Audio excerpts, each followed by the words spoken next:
nome é Douglas Guimarães, tenho 29 anos, sou empresário. Meu nome é Roberta Mendes, tenho 32 anos, sou servidora pública. Hoje a nossa vida é só vitórias. Mas antes não era assim.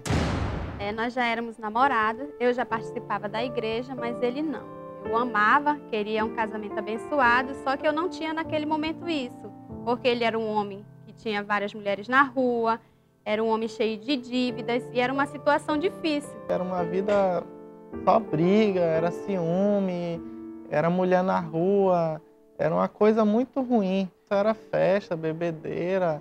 Eu tinha uma loja, mas era mais de aparência, né? Cheio das dívidas, que chegou a um ponto que eu tive que fechar. Quando chegava ao ponto da gente brigar, se separar, eu ia lá, fazia de tudo pra gente voltar. Mas não deixava as coisas do mundo, entendeu? As coisas erradas. Então era muito complicado esse relacionamento, todo mundo nem acreditava que ia dar certo, né? E eu era muito ciumenta devido a ele ter muita mulher na rua.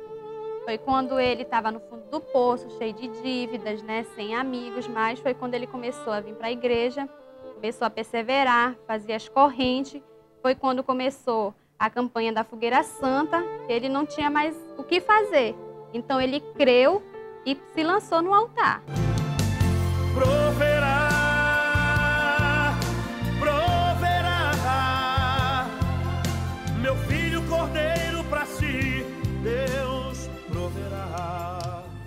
Logo após a primeira Fogueira Santa, nós obtivemos o resultado que foi o nosso casamento abençoado. A gente mora numa casa muito bonita, uma casa num condomínio fechado, do jeito que nós imaginávamos, Deus nos deu. E hoje nós somos prestadores de serviços na área aqui do município e do estado. E até então, nós tínhamos limitado quantos contratos nós queríamos para essa empresa, que seriam 12 contratos. E, na verdade, Deus, no momento, nos deu 15 contratos. E hoje nós temos mais de 20 contratos. Hoje, eu sou feliz com a minha esposa, porque a gente tem uma vida abençoada, uma vida próspera, porque eu não neguei nada para Deus e Deus não me negou nada. E hoje a nossa vida é a própria bênção. Proverá.